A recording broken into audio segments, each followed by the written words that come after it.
Hi guys, welcome to unexplored literature. इस video के अंदर हम डिस्कस करने वाले हैं पॉलिटिक्स ऑफ ग्लोबलाइजेशन जी की unit number 5, response and resistance to globalization. तो अगर आपने चैनल को अभी तक सब्सक्राइब नहीं किया है तो प्लीज़ वो भी कर लीजिए and also give your feedbacks at the end don't forget to like the video and share it with your friends. तो सबसे पहला टॉपिक है ग्लोबल सोशल मूवमेंट्स, कि ग्लोबल लेवल पे मतलब इंटरनेशनल लेवल पे कौन कौन से सोशल मूवमेंट्स हुए हैं।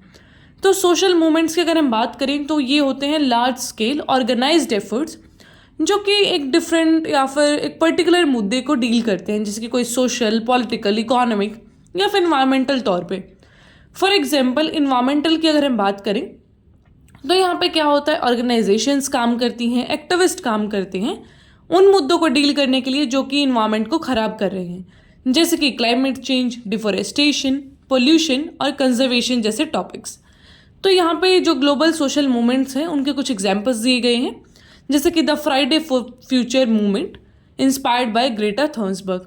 तो ग्रेटा थर्न्सबर्ग ने एक मूवमेंट स्टार्ट किया था जहाँ पे उन्होंने क्लाइमेट चेंज की बात की थी and she also talked about the environment protection. तो you have to remember this names, Friday for future movement by Greta Thunberg. 2019 या 2020 के आसपास ये बहुत फेमस हुआ था movement and Greta Thunberg was on like news at the time. तो काफ़ी ज़्यादा फेमस था उस टाइम पे, हर कोई बात कर रहा था क्लाइमेट चेंज की, ग्रेटा थर्न्सबर्ग की, क्योंकि वो बहुत एक छोटी सी बच्ची थी जिसने इस मूवमेंट को स्टार्ट किया एंड शी टॉक्ड अबाउट कि क्लाइमेट चेंज क्या होता है, ह्यूमन एक्शंस हमारा जो इन्वायरमेंट है उसको कैसे ख़राब कर रहे हैं। फिर सेकेंड है विमेन राइट्स मूवमेंट, जहाँ पे हम जेंडर इक्वलिटी की बात करते हैं या फिर विमेन से रिलेटेड इश्यूज़ की, जैसे कि वायलेंस, रिप्रोडक्टिव राइट्स या फिर इक्वल पे। तो कई बार जब हम देखते हैं कि बहुत ही लोकल लेवल पे बनती है कि भाई यहाँ पे डाउरी के केसेस आ गए, वायलेंस हो गया, लेकिन जब इन केसेस को एक ग्लोबल प्लेटफॉर्म मिलता है, for example me too campaign आया था जहाँ पे हमने बहुत सारे केसेस देखे इतनी फेमस पर्सनालिटी के अगेंस्ट कि भाई उस टाइम पे they did something wrong to someone, तो फिर वो एकदम निकल के आ रहे हैं। तो वुमेन को प्लेटफॉर्म मिला अपनी बात रखने का, अपने केसेस को रखने का कि हाँ हमारे साथ गलत हुआ है एंड वी वॉन्ट जस्टिस। फिर है इंटरनेशनल वुमेन डे रैलीज जो कि वर्ल्ड वाइड इम्पैक्ट डालती हैं। तो ग्लोबल लेवल की जो भी चीज़ होती है वो काफ़ी ज़्यादा इन्फ्लुएंशियल होती है, बिकॉज हर एक नेशन का ध्यान उस चीज़ पे जाता है और अगर कोई भी चीज़ इंटरनेशनल न्यूज़ बनती है तो that can be addressed very easily. फिर नेक्स्ट आता है डिजिटल प्राइवेसी, कि आपका जो डेटा है उसको कोई और नहीं चुरा सकता, आपके डेटा को कोई नहीं स्पाई कर सकता। तो इन सारी चीज़ों को बोलते हैं डिजिटल प्राइवेसी, कि आपका जो डिजिटल राइट्स है that should be given to you. तो एक एक्टिविस्ट हैं जिनका नाम है एडवर्ड स्नोडेन, उन्होंने ये स्टार्ट किया था movement for the data protection. फिर उसके बाद आता है इकोनॉमिक इक्वालिटी, जहाँ पे बोला जाता है कि भाई जो गरीब और अमीर हैं उनके बीच के डिस्टेंस को रिड्यूस किया जाए और बेसिक इनकम के बारे में बात की जाए, टैक्स रिफॉर्म्स। तो लीडर्स थे जो इसके अंदर वो थे थॉमस पिक्टी और काफ़ी और भी एक्टिविस्ट थे जिन्होंने बढ़ चढ़ कर भाग लिया इस चीज़ में and they talked about economic equality. फिर है सोशल जस्टिस, जहाँ पे हम सोशल लेवल पे बात करते हैं कि भैया सोशल लेवल पे या फिर कहें हर एक इंसान इक्वल है और सभी को इक्वल तरीके से रिस्पेक्ट मिलना चाहिए, उनका डिग्निटी होना चाहिए। तो मोमेंट है जैसे कि ब्लैक लाइव्स मैटर जो कि रेशियल डिस्क्रिमिनेशन को एड्रेस करता है। तो जो सोशल जस्टिस के मूवमेंट्स होते हैं उनका मेन टारगेट होता है कि हम जो मार्जिनलाइज्ड कम्युनिटीज़ हैं, मार्जिनलाइज होती हैं जो which are not included in the main stream, जिनको एक चैनलाइज सोसाइटी में नहीं माना जाता कि भैया आप सोसाइटी से बाहर हैं, आपको हम मेन सोसाइटी का पार्ट नहीं कंसिडर करेंगे। तो उन कम्युनिटीज़ को आपको इक्वल अपॉर्चुनिटी प्रोवाइड करानी है, उनको और ज़्यादा डिग्निटी, रिस्पेक्ट की लाइफ जीने का आपको हक देना है। Then is mental health awareness.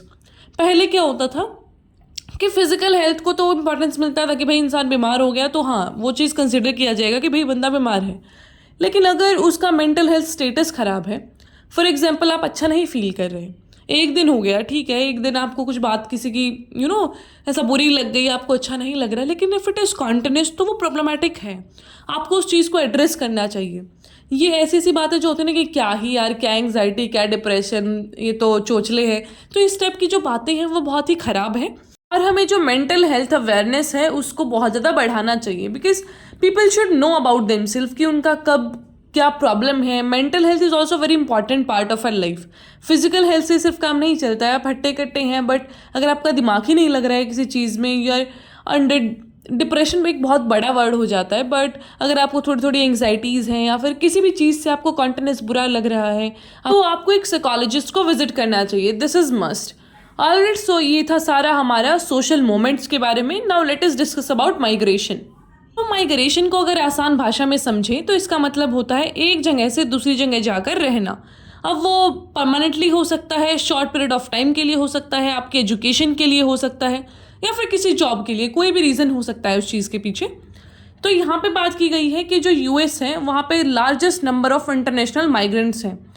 51 million थे 2020 में लोग। जर्मनी, सऊदी, अलग अलग जगह से आते हैं यूएस में रहने के लिए, because you know that perfect place माना जाता है, बिकॉज वहाँ पे ह्यूमन राइट्स का वायलेशन नहीं होता, ऐसा माना जाता है, ऑल्दो होता है वहाँ पे भी, but still we have that idea कि यूएस आइडिया है हमारे दिमाग में कि the best place to live. तो वो चीज़ है, इसलिए वहाँ पे जॉब अपॉर्चुनिटीज़ भी हैं।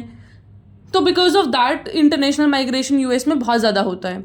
फिर आता है गल्फ कॉरपोरेशन काउंसिल कंट्रीज़, जो कि हैं यूएई, कतर, कुवैत। यहाँ पे भी बहुत सारे लोग जाते हैं, इंडिया से भी बहुत लोग जाते हैं, बिकॉज ऑफ दिस ऑयल का वहाँ पे रहता है, तो वहाँ पे वर्क मिल जाते हैं। कंस्ट्रक्शन साइट्स पे लोग, ड्राइविंग में भी बहुत जाते हैं वहाँ पे।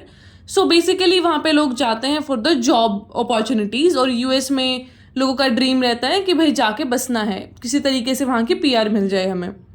Then is forced displacement. अब ये तो था कि हमने अपनी इच्छा से यहाँ से वहाँ हम गए, but then is forced displacement जहाँ हमारी कोई मर्जी नहीं थी, जैसे कि यूक्रेन का वॉर चल रहा है अभी। तो वहाँ पे लोगों की मर्जी थोड़ी है कि उनको यहाँ से वहाँ डिस्प्लेस किया जाए। या फिर सीरिया में चलते हैं, अफ़गानिस्तान में वॉर था, ठीक है। तो ये सारी चीज़ें जब भी होती हैं, इज़राइल फ़लस्तीन का वॉर, तो यहाँ पे लोगों की मर्जी नहीं होती है, उनको डिस्प्लेस कर दिया जाता है आउट ऑफ देयर विल। या फिर और भी रीजंस हो सकते हैं इस चीज़ के पीछे, जैसे कि क्लाइमेट चेंज हो गया, कि भाई बाढ़ आ गई है, कुछ ऐसी चीज़ें भी हो सकती हैं। तो अभी प्रेजेंट वर्ल्ड में मेनली 3 रीजंस हैं इसके पीछे कि इतना माइग्रेशन क्यों हो रहा है, forced migration I am saying. तो पहला तो है इंक्रीज मोबिलिटी, कि भाई अब ट्रांसपोर्टेशन सिस्टम इतना अच्छा हो गया, पहले तो समुद्रों की यात्राएं करनी पड़ती थी, अब तो आपको एक फ़्लाइट बुक करना है और आप 7 समुंदर पार कर लेंगे थोड़े ही आवर्स में। तो ये सारी चीज़ें हैं जो कि बहुत ज़्यादा बढ़ावा देती हैं लोगों के ऐसा मूवमेंट को। Then is refugee crisis. Refugee crisis का मतलब है कि बहुत सारा ह्यूमैनिटेरियन क्राइसिस हो रहा है, कहीं पे वॉर्स हो रहे हैं, कॉन्फ्लिक्ट्स हो रही हैं, सिविल वॉर्स। तो ऐसी ऐसी वजहों से क्या हो रहा है कि लोगों को एक जगह से दूसरी जगह भागना पड़ता है। जैसे कि रोहिंग्या मुस्लिम हैं, उनका भी बहुत ज़्यादा इंडिया में भी दे आर देयर। अभी सीएए की बात की गई थी तो उनका बहुत ज़्यादा न्यूज़ में भी आया था कि किस तरीके से उनको सिटीजनशिप मिलेगा। तो लोग कितना सफ़र करते हैं just because they don't have a citizenship of a certain nation. फिर आता है क्लाइमेट माइग्रेशन, की जब आपको एक जगह से दूसरी जगह जाके बसना पड़े, बिकॉज आपका जो प्लेन है वो बाढ़ आ गई है वहाँ पे, या फिर कुछ और टेम्परेचर बहुत ज़्यादा बढ़ गया है, पानी ही नहीं है, सूखा पड़ गया है। तो वो होता है क्लाइमेट चेंज के reasons. Alright, so this was all about this unit. I hope आपको समझ आया होगा। कोई क्वेश्चन क्वेरी जो भी है उसे पूछ लीजिएगा। I'll meet you in the next video. Till then, take care and please don't forget to give your feedbacks because your feedbacks matters a lot to me. Please give your feedbacks at the end.